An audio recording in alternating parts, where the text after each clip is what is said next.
Greetings, everyone. I am the hipster Snek, and joining me today for this most excellent episode of the Tomodachi Bros podcast season 3 is my good buddy Ditaku. I am not, in fact, a QuickTime event. Oh, don't believe him. He totally is. Every time I passed by his room, I would have to start mashing the button or something, and it's like, stop it, Ditaku. But without fail, is what I'm saying. Suddenly, an entire wave of babies. Not again. Where are you getting these things from? The baby factory. It's right next to the baby farm. That checks out. I don't have any nerd news if you don't. I mean, unless you talk, it's about to be STO's 14th anniversary. Oh, that's which is really cool. Yeah, no, that's exciting. Yeah, that's the reason why I keep telling you, it's like, hey, there's giveaways going on because they're trying to build hype for the No, that's pretty cool actually. I like it. I need to log in and see what all the freebies I can get. I was about to say, it's like, we really need to get you to actually the good stuff because I'd argue that's the beginning of the game is not really that good, but once you start getting into the higher levels, you start unlocking better ships. Yeah, things become a lot more fun. That's fair. That makes sense. I did see one bit of nerd news, and I know our good buddy Clockwork Fiction will be upset if it's not mentioned. They announced the next Street Fighter DLC character, and it's Ed Boy. It's Ed. I have no idea who Ed is, but it's Ed. Legit, I don't know who it is. I don't care that much. Yeah, I'm gonna be real with you. Street Fighter kind of got stupid after 3. Yeah, I gotta say 6 is good, but okay. This is my hot take for the episode. Fighting games, just make the game. Why do we got to do season passes now? Why is this normalized? 12 or 13 years ago, they were calling for blood in the streets with horse armor, but now half the roster, it's okay to take half the roster, cut them out of the game, release them later, and then charge the players an additional $60 for a quote-unquote season pass that's 2 levels and 3 characters wide. Now, you see, they could get my interest if it turned out it was Ed, and Eddie. And then I'd be like, okay, now you're talking about characters I actually care about. See, it would be funny as if it was, the Ed, and Eddie version of Dante and Virgil. Now that I would pay money for. Yeah, but no, fighting Wipe games. Your feet loose. Yep, my brain stopped. Well, yeah, no, seriously. Fighting games, correct yourselves. I'm tired of paying double for what is ostensibly the full game. And okay, I'm going to play the Steelman position because, I technically agree with you, but I can already hear, Clockwork, just kind of letting out a exasperated sigh and being like, you guys just don't understand. I'm going to explain it, Sure. in his defense because, he's not here. That's fair. He's going to argue that it's because the game companies need to maintain because, okay, he's going to say it as the FGC, needs to continue to build hype. Whereas what it is the fact of the matter is the FGC has, the attention span of a goldfish. And, it's like, bored now. It happened yesterday. Literally, that's ancient. Bored now. And so if they don't have basically a trickle of new things, then, they're going to be like, bored now.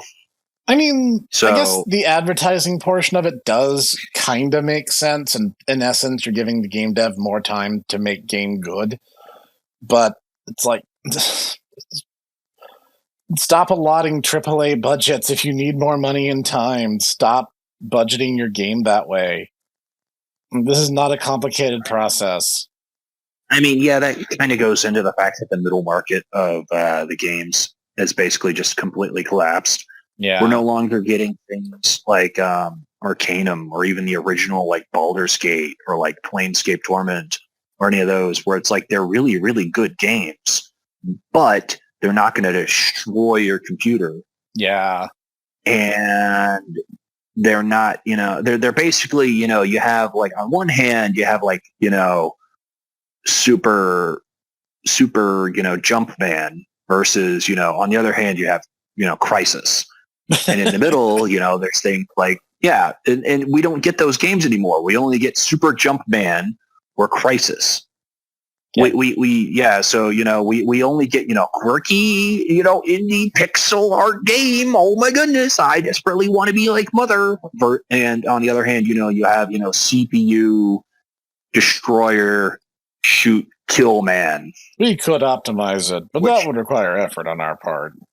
But, which inevitably, boils down to, all right, kill man, what are you going to do? Are you going to save the poor, endangered koala orphans, or are you going to send them straight to, the sun?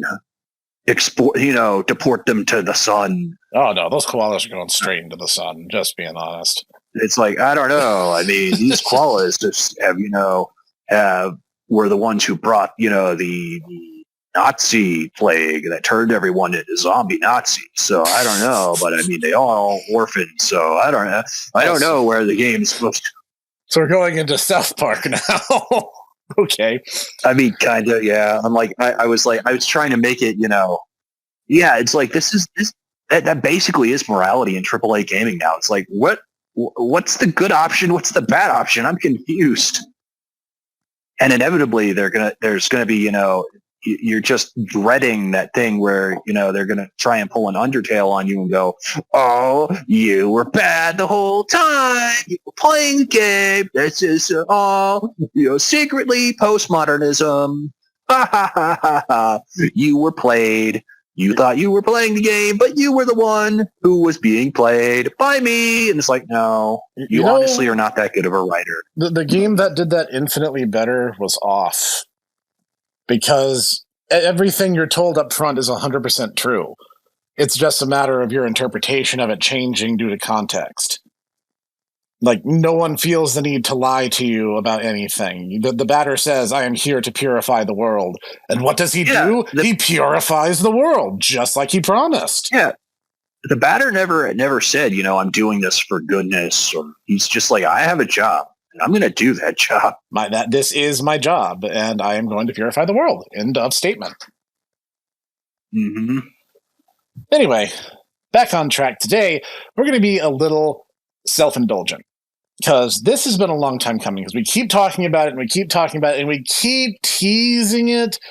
But today, we're actually going to talk about the Hipster Snek April Fools specials, which are probably my favorite episodes on this channel.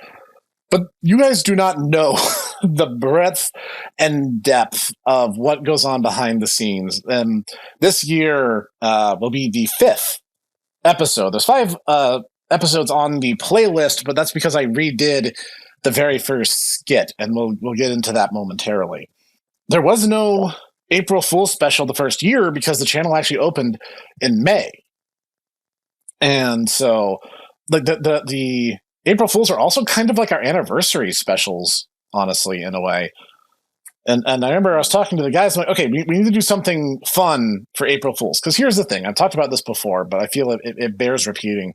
Most April Fools jokes on the internet now are, hey, guys, you're going to get cool thing. And then everyone's like, oh, man, cool thing. That's great. And then it goes, ah, ha, ha, that's an April Fool's joke. You don't get cool thing. And then everyone's just like, I wanted cool thing. See, and that's the reason why Dungeons & Dragoning, and to a lesser extent, something I just learned about last night, the Sonic, the murder of Sonic the Hedgehog. Yeah, I looked at the release date. It's like, oh, it literally was April 1st. I'm like, oh. It's literally an April Fool's joke, but it's also a full-length game, yes.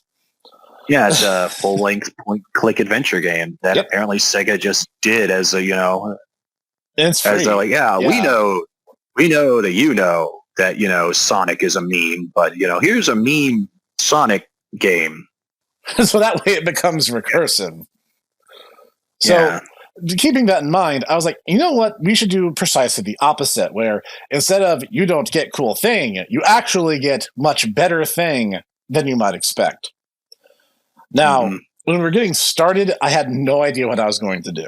I was just like, okay, guys, what do we do? And we kind of went around the table, and Dutaka was like, hey, you remember like 10 years ago when that guy with the glasses was like the most visited website on the internet? And I was like, yeah, no, of course. Like all of us were really into it at the time. And he's like, we need to start making fun. And I was like, agreed. And so I wrote the Final Fantasy VII clip. Okay, bear in mind that, you took this in an entirely different situation. I actually was thinking of, having it be a kind of a in media res, like here's this huge cast of characters and things are happening. And, we're just kind of dropped in the middle of it, and you just kind of have to piece together from context what's going on. And that's kind of the joke. Whereas you're like, oh, yeah, I'm just like schizophrenically just like putting on different, wigs and outfits, and I'm playing every character. Yep. And I was like, that's not exactly what I was going for, but, it is your channel. So, you do you. It was more like, because back in the day when YouTube forced your videos to be 10 minutes or less, and if you're too young to understand what I'm talking about, get off my channel, you stupid baby. Our channel is not for the littlest, tiniest babies imaginable, so I can't help you. Jimmy said. Because way back in the early thralls of YouTube, you had a lot of limits. Like, you couldn't go above 480p in terms of resolution, and you couldn't go over like 10 minutes unless your channel had special status in YouTube. You had to meet certain prerequisites to do that. And even then, it wasn't handed out particularly liberally either. And so a lot of these content creators had to be really kind of embracing the concept of brevity being the soul of wit. So you got to see a lot of these guys kind of in their element. So they were like, okay, here's the thing, here's the movie, here's the game, and I'm going to talk about it. I got 10 minutes to make my point. Boom, that's the video. And honestly, I think that's where a lot of especially the first gen, that guy with the glasses reviewers shined, because it forced them to kind of stay expedient and not to like harp or fixate on things for too long.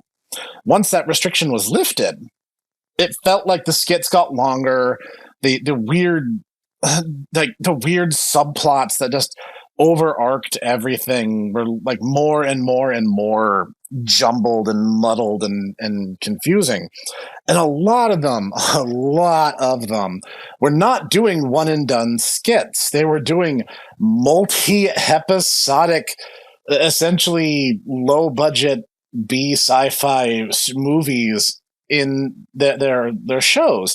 And don't get me wrong, I think there's like a space for that, but there were always these bookends on the reviews, and you had to sit through them to get to the reviews.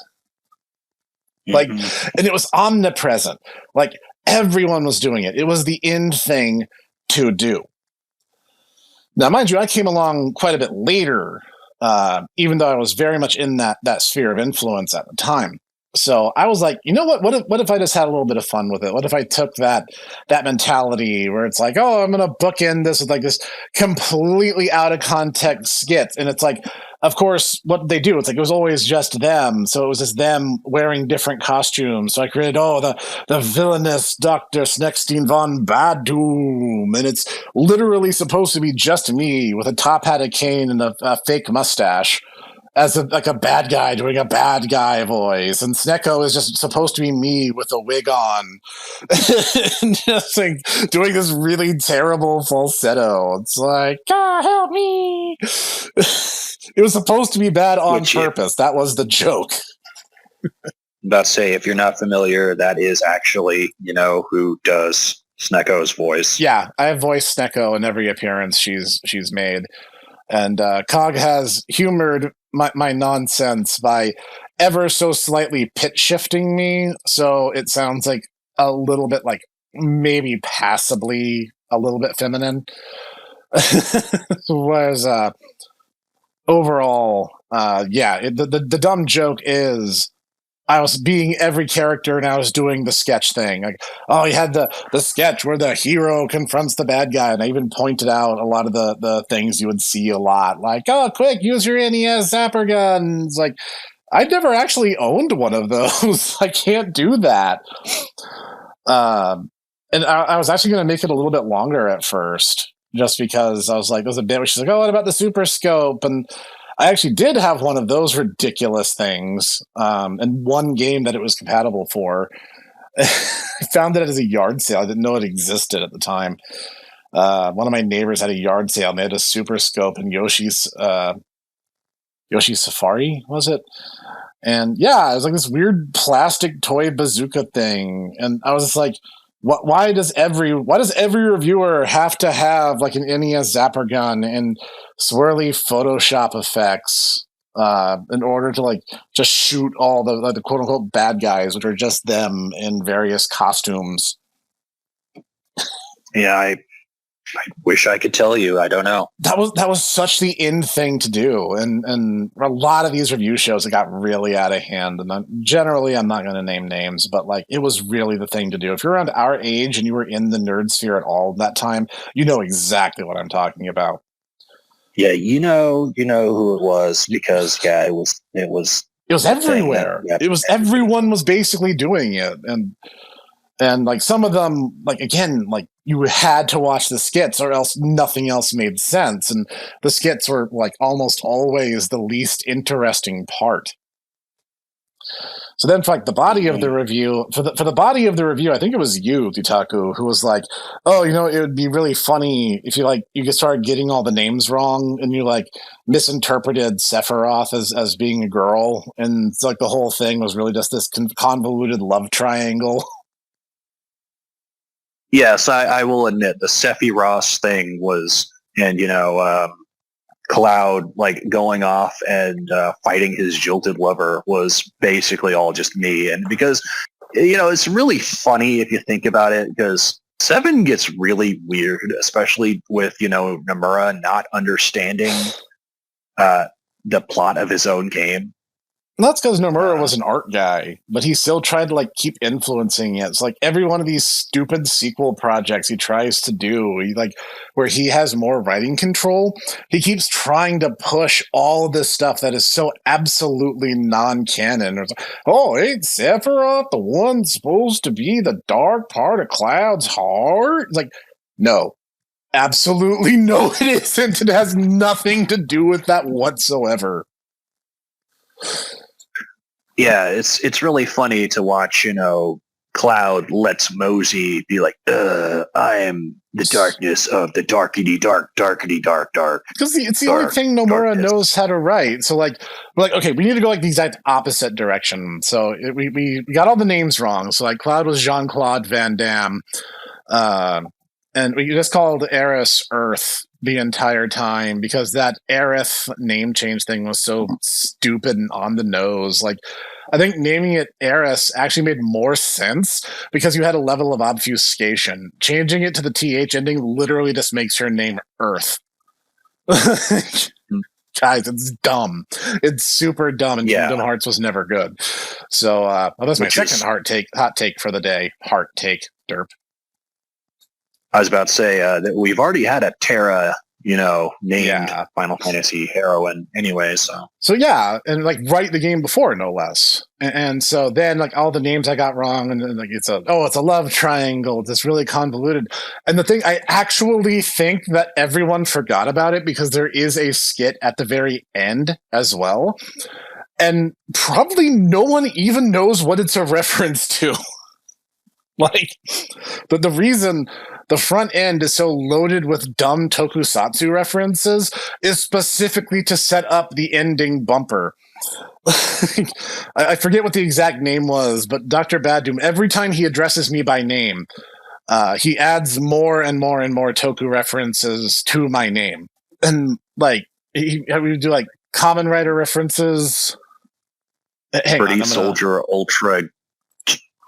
It got very silly very quickly. Let me crack the script open real quick, because by the time he's done talking to me, it's a mouthful. And I remember I was trying to recite it, and I kept laughing, reading Bad Doom's dialogue.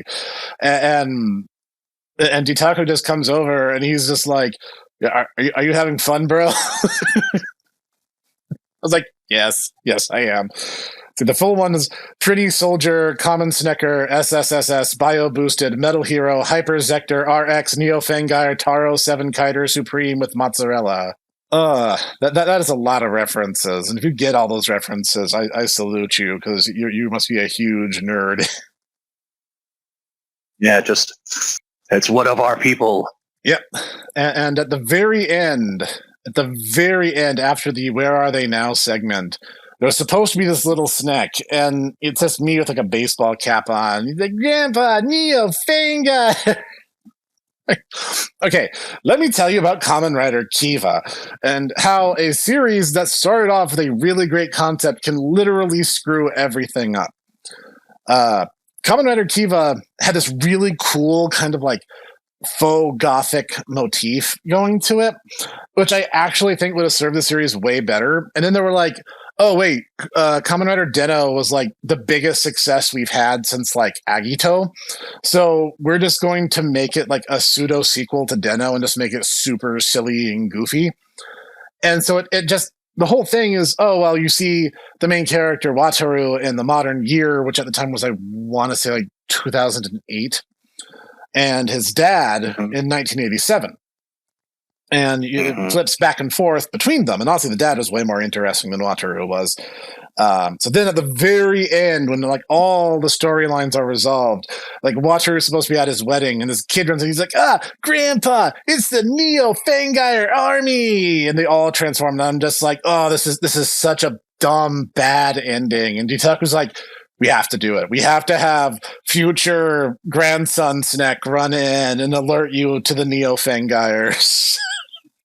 And I think we all forgot, like I think even Cog forgot, because like of all the stupid voices I did for the sketches, Little Snek was the only one who not only never got a name, he's just listed as Little Snek in the script.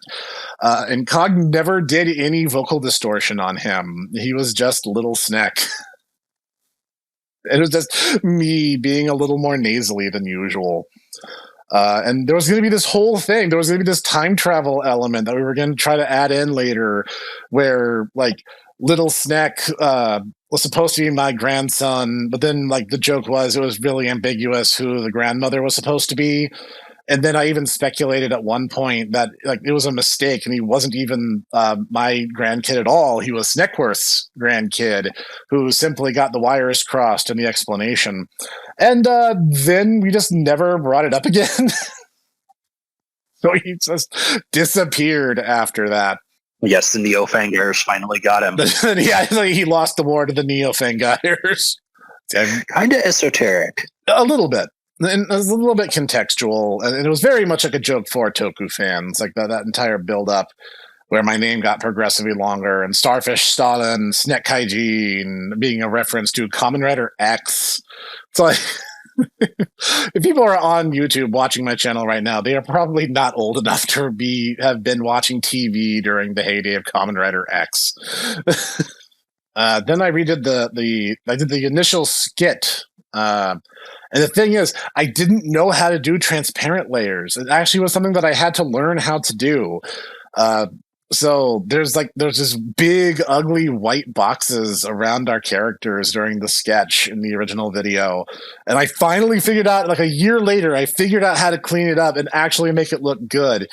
And so Like this now, then when I redid the sketch, I used the original audio file, and then there was like this joke about, oh, I could see more of the background if we had transparent image layers. And I'm like, oh, well, this joke doesn't work anymore because we do now. But I think we really found our footing the next year with Shadow the Hedgehog, because this one got crazy. Because we all were like, okay, what should we do? And it is a true story. The trial is based on this movie is based on real life events, very loosely, but it's based on real life events where I really wanted this to be a good game. We were in high school. Kagutaku and I were all in high school when this game came out. And Sonic Adventure 2, to this day, Sonic Adventure 2 is still a great game. And I played Sonic Heroes, and I was like, oh, that's not as good as Sonic Adventure 2, but I see what they're doing with it, and they're trying to go a little more, retro chic, like to kind of take it back to the zones and the level progression found in the Genesis game. So, like, okay, there's some logic there, whatever. And the fact that it was not very good felt more like a misstep than a total failure on Sonic Team's part. And then Shadow the Hedgehog dropped, and Sega marketed the crap out of this game. Like, you could not go 50 feet in the nerd sphere and not see some kind of advertisement for, like, Sonic's first big spin-off game. And even though the Tales has had, like, 2 or 3 spin-off games, this was Shadow, guys, and it was going to have guns. And I was like, oh, this is so weird, but, I'm totally on board anyway. And the game was just, like, so bad. It was so awful. It was just terrible. Like, everything I said in that review is really my opinion. Like, this game really is just that bad. I was going to say, it's funny because you were going back and doing it again, and you're like, oh, why did I'm like, dude, I literally watched you 100% this game. I am kind of, and I'm just, all I could do was kind of laugh. And I'm like, oh man, this is really sad and funny. Cleopatra may have swam in the Nile. I drowned in it. Because, oh my god, that game is bad. Like, everything about it was bad. Like, I didn't even truly 100% it, because to 100% Shadow the Hedgehog, you have to do every single story route through the game. And there's like 320 odd or something like that because of the way the level branches work. It's like, I got the 10 endings and then like the final ending, and that was basically my full threshold for the game. Oh man, it was bad. So then it was going to start like, okay, we're gonna do what we did before. We're gonna bookend it with there's like a review portion on the front and then like a little sketch at the front and back. And the more I kind of hammered out the script and developed the Phoenix Wright parody, the more the courtroom drama became the actual through line for the story. And actually, just looking at it on the playlist, Shadow the Hedgehog is the most watched episode of the April Fools specials thus far. So that's interesting.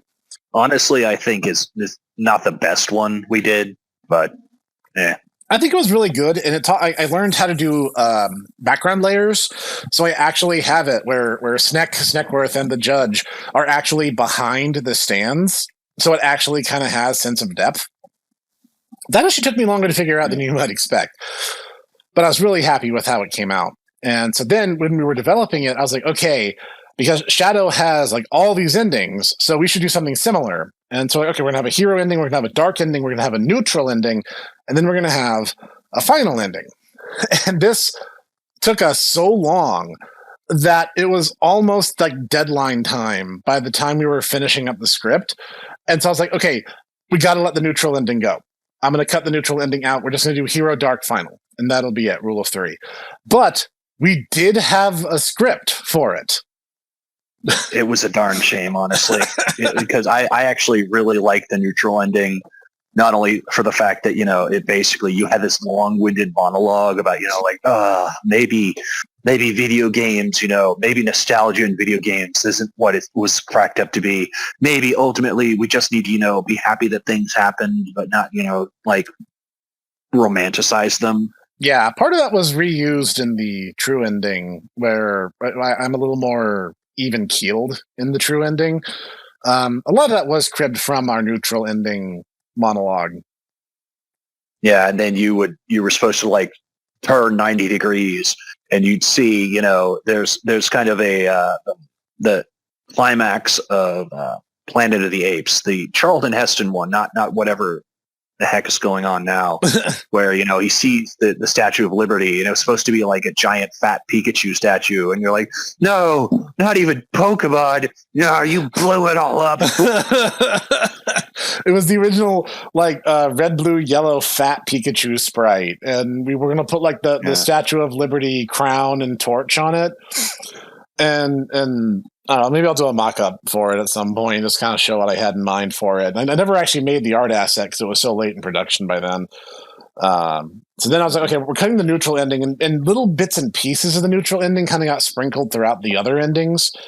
Like I can't even take credit for one of my favorite lines in the script, because in the hero ending, I refer to Shadow the Hedgehog as a Dadaist masterpiece, which was actually Ditaku's turn of phrase for it. But honestly, I loved it so much I had to use it, and that's when we had the big Sneckworth Nani moment. I literally just put Nani in the script, and it gave him no direction, and he did that completely of his own volition. So, like, his overreaction there was because Ditaku did that. I mean, I saw it was, you know, the Nani. I'm like, oh, he's doing the Fist of the North Star. Oh my, Nani. And then he, you know. Yeah, so you did the really hammy reaction. So I did this thing where, if you look carefully, Sneckworth kind of jumps away from the table and changes facial expression. And I made that just for that moment. And I've actually gotten to use it a couple more times since. But I was really, really proud of that moment, because figuring out like the real subtle movements of the characters, like, I think really helps sell the attitude they're trying to convey. And I've gotten better with it. You see a lot of that in the episodes to come. But yeah, the big thing in Shadow was there was going to be a neutral ending, and then Kid Snek was supposed to show up again. And then he didn't. And instead, we're like, oh, well, if we're doing a Phoenix Wright parody, we have to have Franziska von Karma and like Maya show up. And so I was just like, okay, well, Snecko can be Franziska. So she's like, oh, look, I'm a prosecutor now, and I have a whip. And then it's like, oh, well, we'll just make a smaller Snecko for Maya. And she's like, oh, I'm her sister and I have psychic powers. And somehow it spiraled rapidly out of control. So canonically, there are 9 Snecko sisters, all named Snecko, of varying ages. And among them, Sneckworth was adopted into the family and is the oldest member of the 10 siblings. And they were adopted. Now, here's the thing we haven't even talked about, because it got cut out of the script. They were adopted by literal actual Dracula. That is his full name, was literal actual Dracula. And he had a collection of missiles and ICBMs and rockets in their backyard ever since they were kids. That was cut out from the next game that we did, actually. Yes, we did Advent Rising. That literally was, yeah, there was so much cut out of Advent Rising. And honestly, that was... We went big for Advent Rising, and COD got so mad at us. So we actually... There was an entire bit where we were... because Sneckworth, basically, I'm just like, oh, Sneckworth is, you know, Edgeworth. And so I'm like, you know, we need to do the muffled rap, you know, in the distance. Yeah, where he's in the car from the anime. Yeah, and so that actually is where we got the Snek rap from. Yeah, you got the Snek rap that Lona Ranger did for us. And not only has that become like a new channel theme based on the Snek jazz that Cog had originally made, this script was huge. The original draft of the Advent Rising script is probably up and away the longest singular script I've ever written for anything on the channel. And the thing that we noticed is, first off, I got a lot of, I mean, by a lot, I mean like 3. But like for me, that's a lot. A lot of people who are asking about Sneckworth. And apparently people just really liked him, and that Snek and him kind of have this very banter-filled relationship in Shadow the Hedgehog. And I was like, you know, people like this character. I'll just bring him back. So Sneckworth kind of came back, and you can tell there's a big tonal difference in how the characters talk to each other. Because like in Shadow the Hedgehog, they're like sniping each other back and forth over and over again. And then from like Advent Rising going forward, like, oh yeah, we've been friends since school, so that's just like how we talk to each other. That was our rationale. Was like, oh yeah, no, we've always just talked like this. I mean, yeah, it's there's a very fine line between antagonism and just jocular male camaraderie. So That's true. That is you could interpret it as both. It is. Yeah, I think that's fair. And then you're like, okay, we need to come up with like a straight man character who's going to kind of bounce off both of them. And we came up with Lounge Lizard. And Lounge Lizard was kind of a throwback to that Final Fantasy VII. There's a lot of references to the Final Fantasy VII review, and some of them are so subtle, I think people have missed them all this time. Yeah, Lounge Lizard is actually a reference to, is actually kind of a dig at, and simultaneously he's his own character, but he's also kind of a dig at Linkara. No, I was just going to say, not for nothing, we love Linkara. I honestly wish he would take himself a little bit less seriously. Because I think he has good insights, but like, man, he is like so like, oh man, I am like so big, serious business. I think it kind of holds him back. Right. If he actually kind of laughed at himself a little bit more, he honestly would be a lot more, And I mean, if you can't laugh at yourself, what can you laugh at? I mean, but at the same time, though, it was simultaneously a dig at Linkara and also kind of a joke reference to Homestar Runner, because there's the joke about, there's the character Bubs, but secretly you never noticed it, but there's actually we did an actor change and there was Onion Bubs and everybody loved Onion Bubs. It's literally just an onion with Bubs' face drawn on it, and people are going crazy like, yeah, Onion Bubs, woo! And so, we're like, yes, it's Lounge Lizard, the most popular character on the channel. Who everyone knows and loves, and this is literally the first time he's ever appeared.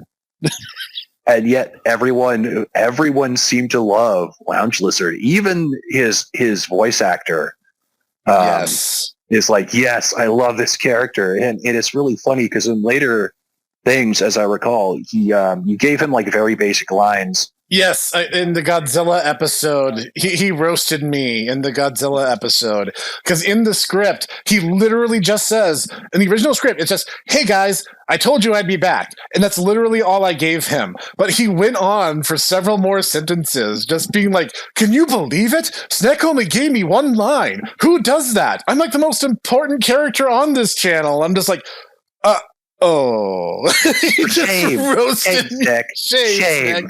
Yeah. I was like, you know what? I deserve that. And it's hilarious. So I'm keeping it in. Yeah.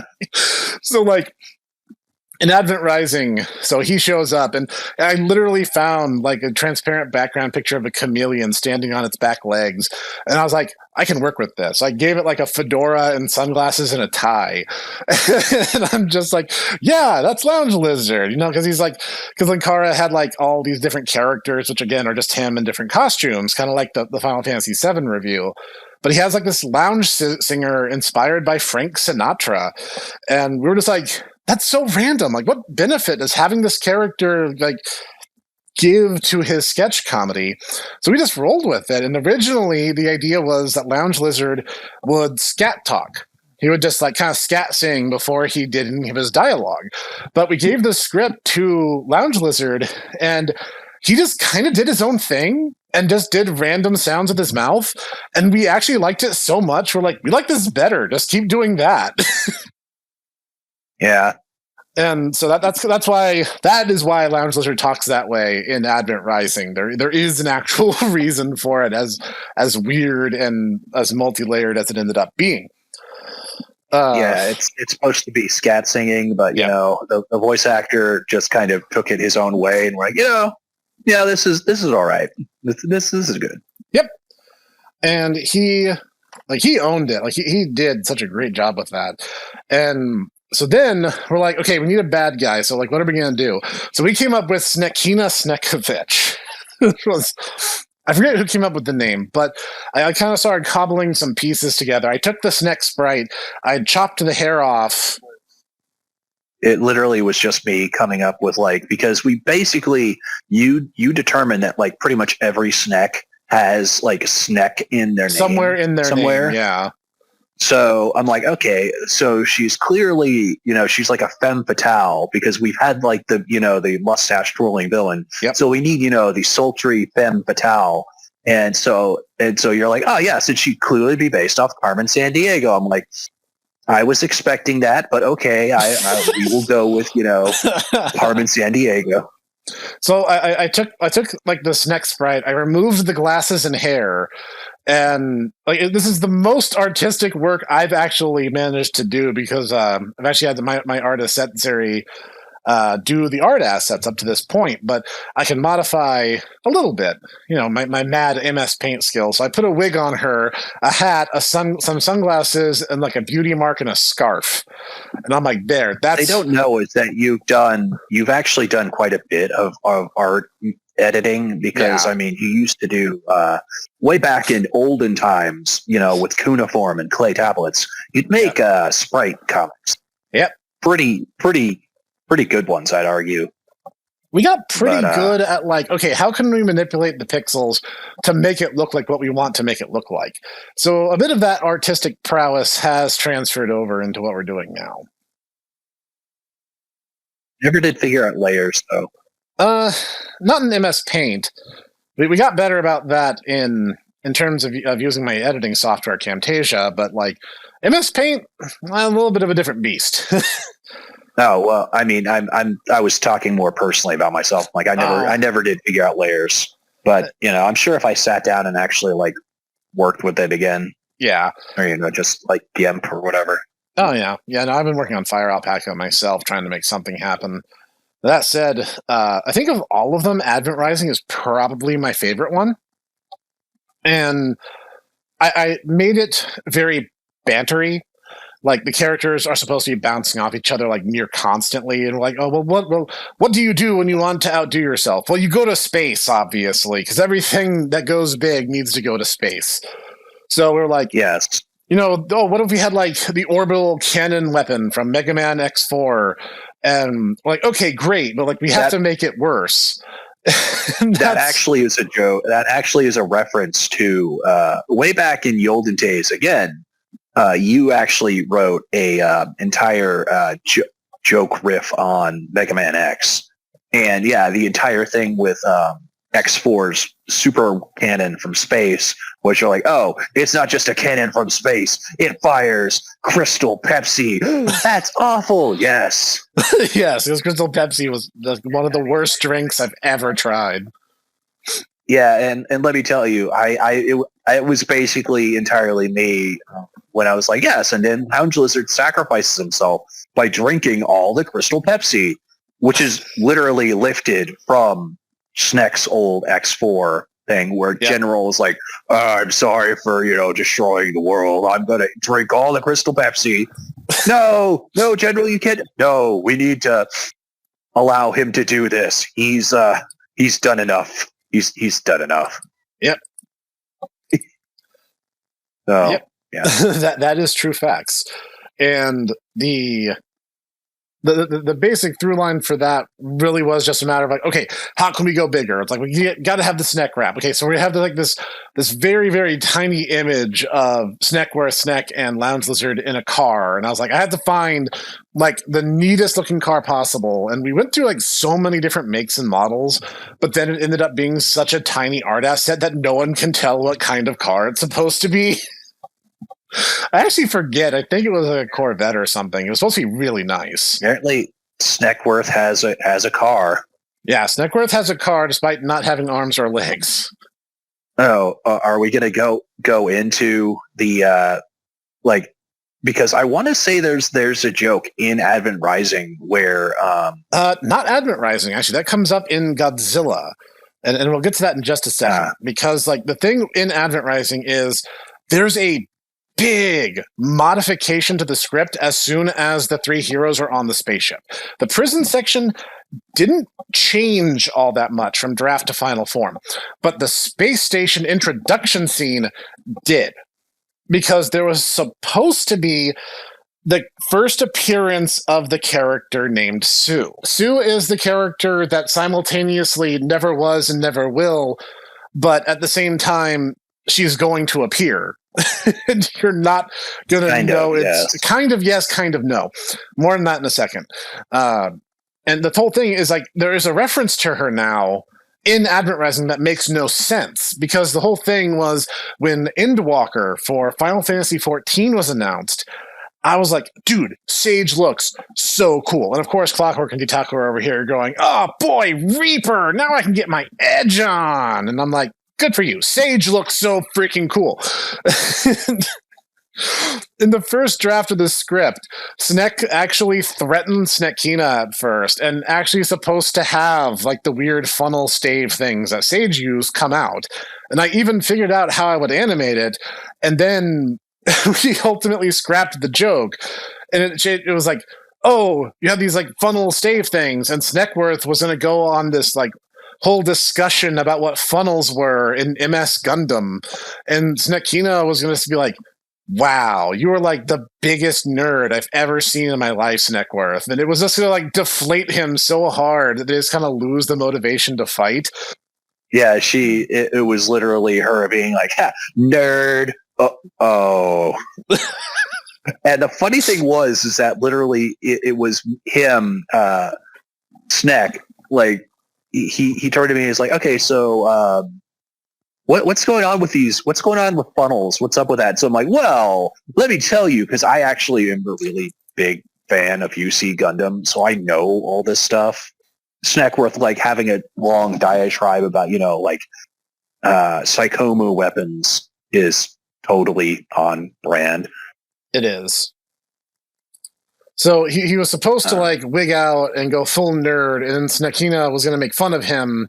And that kind of puts him out, which causes them to be like, okay, well, maybe violence is wrong, and maybe we should try to talk this out. And it got a little bit wordy, so it kind of got chopped down to Snek being a little more reasonable and just being like, okay, well, like, what is it that you want?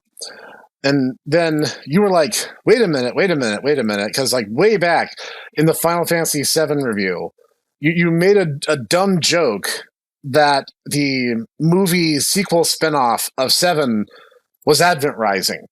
It's supposed to be Advent Children. That's literally the full joke. But we're like, oh, well, obviously it's Advent Rising. So it's like, yeah, obviously Advent Rising is the sequel to Final Fantasy VII.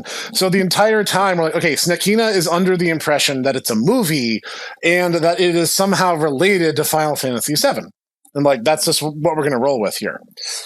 So the entire time she insists on referring to it as a movie. If you're wondering like why she was making that aside, like that's why. That's literally the full joke, was just because of Final Fantasy VII's review.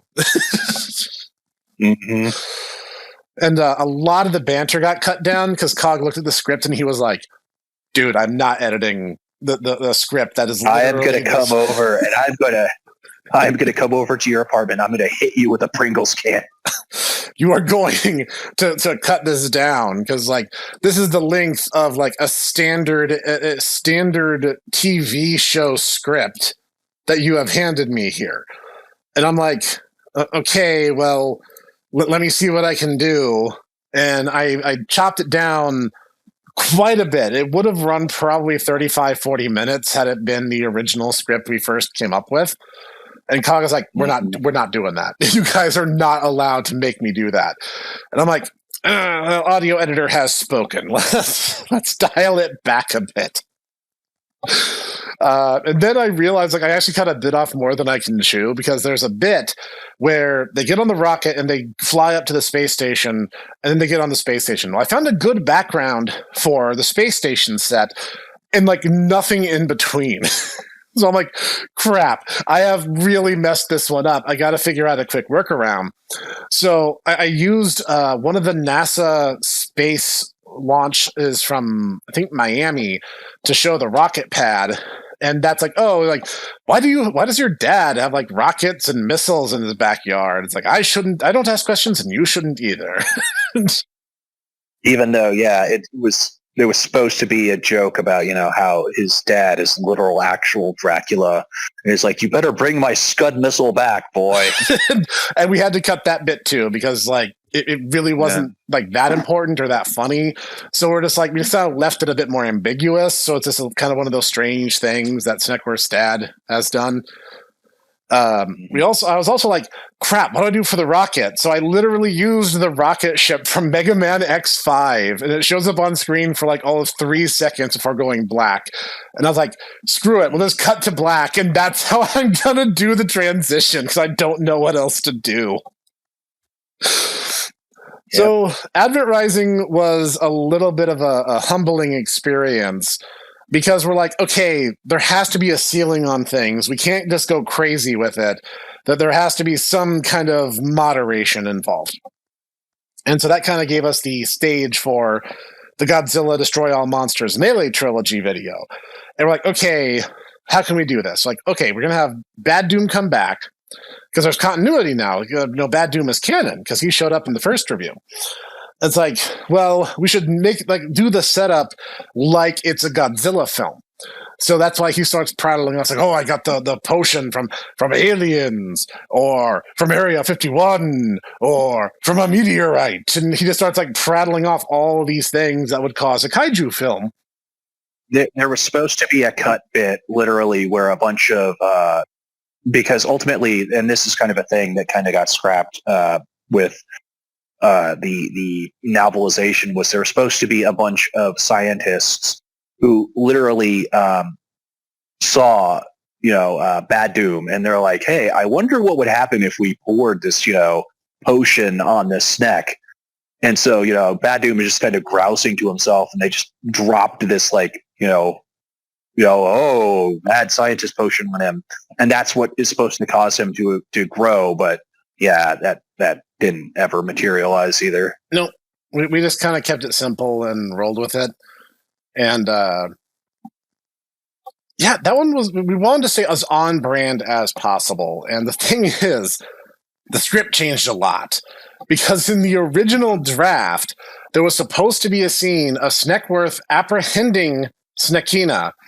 And the thing was, Snek went to Sneckburg City Hall to get a copy of his pardon from the King of All Internet from Advent Rising.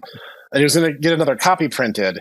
And the judge and Sneckworth and Snekina all happened to be in the elevator. And originally, the review was going to happen in the elevator when Bad Doom came on. And I was like, okay, this is going to get really crowded, and it's really not that funny a setup. So I kept tweaking the intro, and I couldn't get it quite right.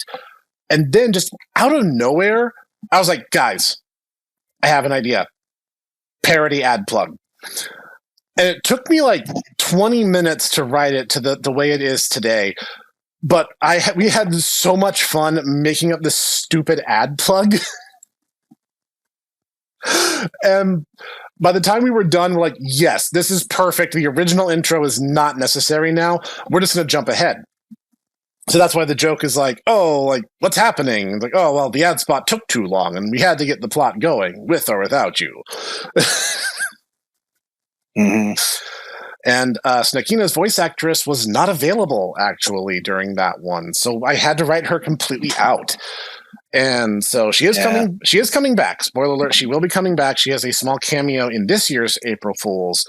And Cog, my good man, would you drop the spoiler audio for us here, because we're going to start talking about this upcoming April Fools episode in brief. Thank you. So we're going to talk about some general plans. I'm not going to go too into it, but we will give you some generalities. First off, a lot of new characters are dropping. We have decided to embrace the insanity that comes with this like really bloated cast that we already have. And we have gotten some really cool and amazing voice talent to volunteer for some of these. My friend Bunny Saurus will be voicing a new female character who's going to show up in this review. In fact, it's actually going to be the most female characters of any episode, actually. So that should be exciting. Well, yeah, this is also partially due to the limitations of our art. Yeah. I mean, let's to explain things. Basically, all the art assets that you have, I have provided the rough versions of. Yep. That being said, though, I have not been able to ever really do like digital art the way I'd want to. which is why you basically have gone to Setsuri. So actually, we one of the things that has been kind of just in the back burner is we joked that Sneko is actually that female Sneks are not, just little goofy Sneks with wigs, but they are actually like human-sized lamias, and male Sneks are just like tiny little danger dudes. Yep. That are like a foot and a half long. And that's the joke, is that so when Bad Doom's like, I am giant now, and it's like, you're not as big as Sneko. That literally is supposed to be what it was. It was supposed to be him, becoming huge, and then Sneko is right next to him, and she's still taller than he is. Yep. That's why he's like, oh, you're a slightly bigger old man. It's like, yeah, because that's literally supposed to be what you're supposed to be seeing in that context. But once again, we were not able to get the art assets. We have the roughs. And I mean, if you want to post like the roughs that we have, so you can kind of see what. I'll show a couple of them. Maybe not all of them. I do want to keep some of my cards to my little Sneky chest. Now, I will say that there was some inspiration, and this will kind of help set the stage for not only for this year's April Fools, but also partly for next, because the original character, and people who've been at the channel for a long time would know this, is the original mascot character I had in mind for the channel was actually a rabbit character. And of course, Itaku challenged me to go out of my comfort zone, and we settled on the Snek. And I remember I was half asleep, and I was watching TV, and I kind of started nodding off. And when you're not quite asleep, but you're not really awake, and your brain kind of thinks something weird, and you jolt awake like, wait, that made no sense, kind of thing. That happened, but the thought that crossed my mind was both the snake and the rabbit are animals that are part of the Chinese zodiac. And I jolted awake, jumped on Discord, I was like, Ditaku, I had a thought. And he's like, okay. So I was like, okay, listen, the snake and the rabbit, Chinese zodiac. And he goes, wait, are you meaning to tell me that there is an entire group of really annoying hipster animals that oversee nerddom? And I was like, yes. And he's like, cool, let's do it. Was it you or I that came up with the Council of Cool moniker? You came up with the name. Council of Cool was your doing. I was calling them the Hipster Council or the Hipster Tribunal, and you came up with Council of Cool, and I was like, no, that's better. I like that one a bit better. So that's what we're going to roll with. And then we kind of started hammering out the personalities and stuff, and you're going to see the first batch of the Council of Cool. Not all of them, because 12 characters in one script, Cog would probably execute me. But you will get to see a good number of them, and a good number of both new and returning voice talent to help characterize them. And I'm really, really excited for it. Yeah, a lot of this is going to be things that kind of we've been wanting to do for a while. Like one of the characters is actually going to basically finally be our ability to have Sue. Yep. And which is honestly, I really like the idea of Sue, but sadly, I don't know. It was kind of a combination of the fact that we couldn't get the art assets on time. It was kind of a combination of the fact that we had to cut things.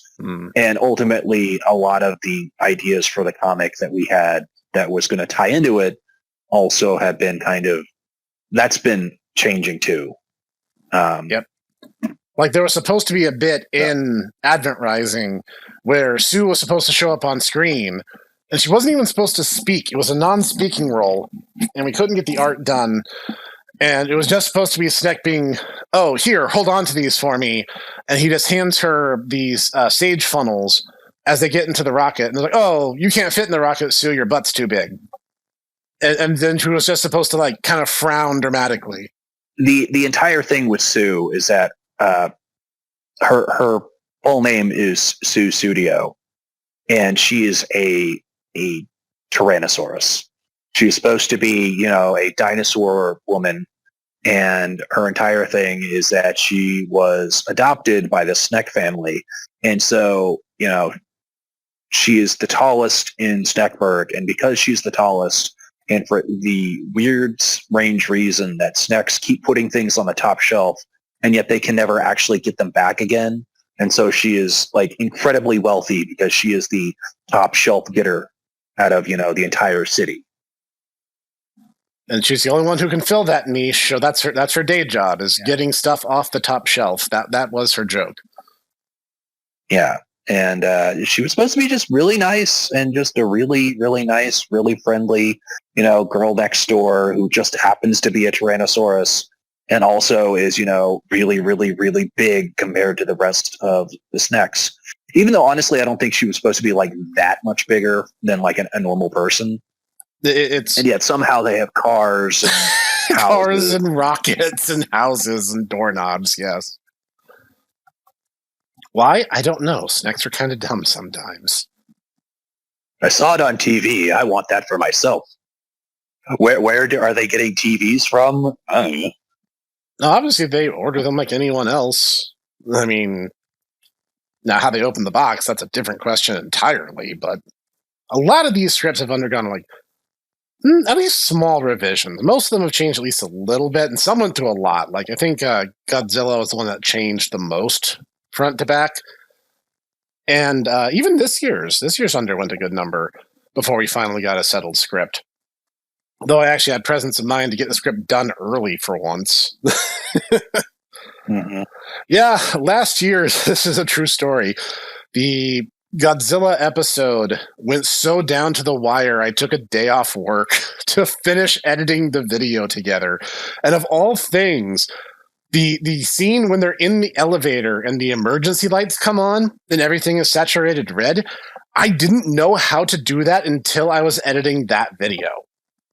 And then I was like, oh, hey, you can like color saturate it. But the thing I also learned is you could have them drop shadows.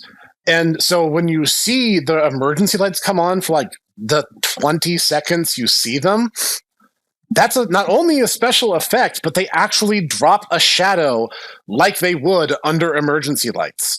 It's probably the most realistic thing I've done with cartoon snakes since I've started animating them. Now, another fun thing I learned is while you're editing the video together, that's really memory intensive until you render the video into MP4 format.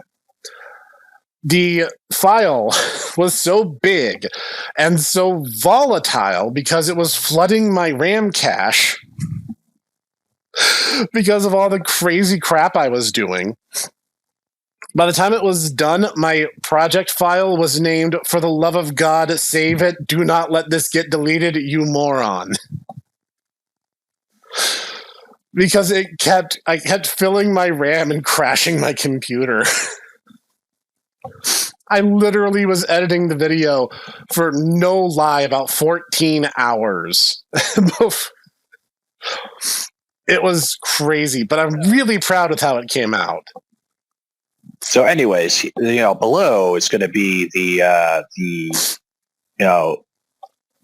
PayPal/Patreon link, the Subscribestar link in order to, Indiegogo and GoFundMe so that we can, make sure that the professor can afford 2 potatoes to run his potato. My potato is in dire need of an upgrade. Yeah, like there is a Subscribestar. I've had it for a while. And if you guys are liking what we're doing here, especially the April Fools stuff, that would help us out a lot. And don't feel obligated. Because, if I had unlimited money, I'd be supporting the heck out of a bunch of YouTubers I like too. So, I get it. But if you do like what we do and you want to support us, that is a cool way that you have as an option. And thank you if you do. So we too can afford more art assets of silly snakes and, silly furry animals doing silly furry things and, being sarcastic to each other. Yep. And also, so, Snek can continue to make, reviews or reviews. That's right. That's right. And if we actually get a bit of a slush fund going, a lot of the art assets would be some of the first stuff that we do. We're actually in talks with S3E now for several upgraded assets, including ones like Sneckworth and Lounge Lizard that haven't changed in a long, long time. So if that's something you guys want to see, consider donating. Let's see, what other shilling do I have to do? Oh yeah, like, comment, subscribe. Hit the bell icon and make it so that YouTube doesn't hide my channel. That all goes a long way of helping us in the algorithm, and share it with your friends, and share it with your dogs, and share it with your dog's friends, because this podcast is awesome. And if you've listened for the hour and 8 minutes that we're at, you're awesome. And thank you so much for supporting the podcast. What other shilling have we not done, Ditaku?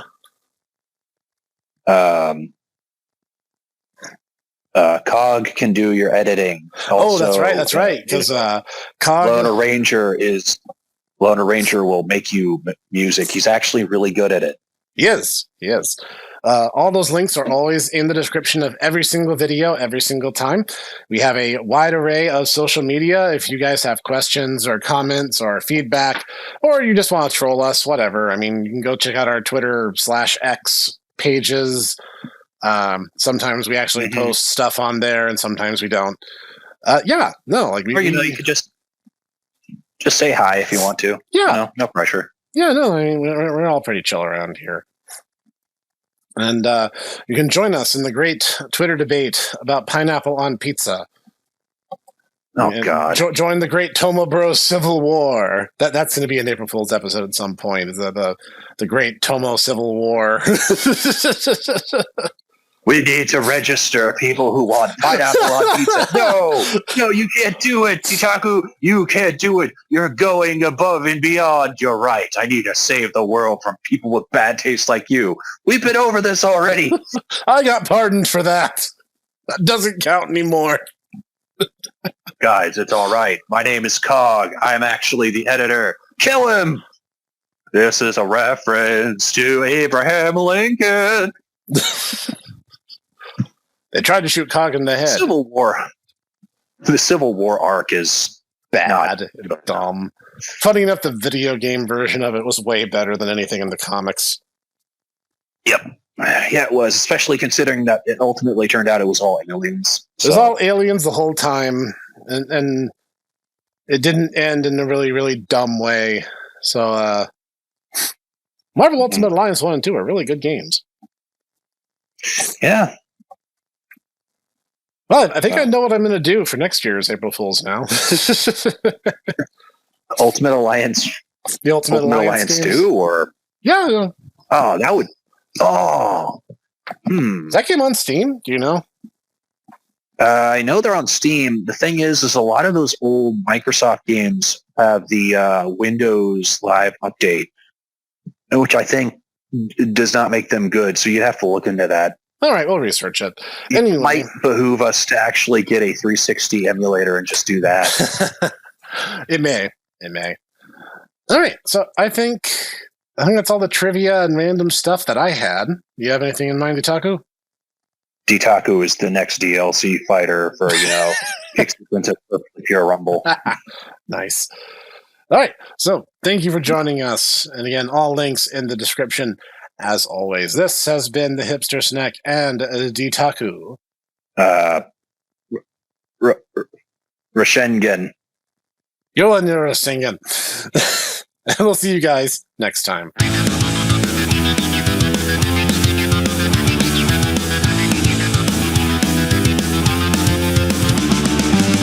Thank you for listening to the Tomodachi Brothers Review Podcast, produced and recorded by the Hipster Snek, Ditaku, and Cog. Sound design and editing by executive producer Sean Taylor Brown with Cog Sound Engineering. Music written and performed by Sean Taylor Brown with Costas Vaz of Core Insight Studio on the drums. We hope you enjoyed this episode. See you next time.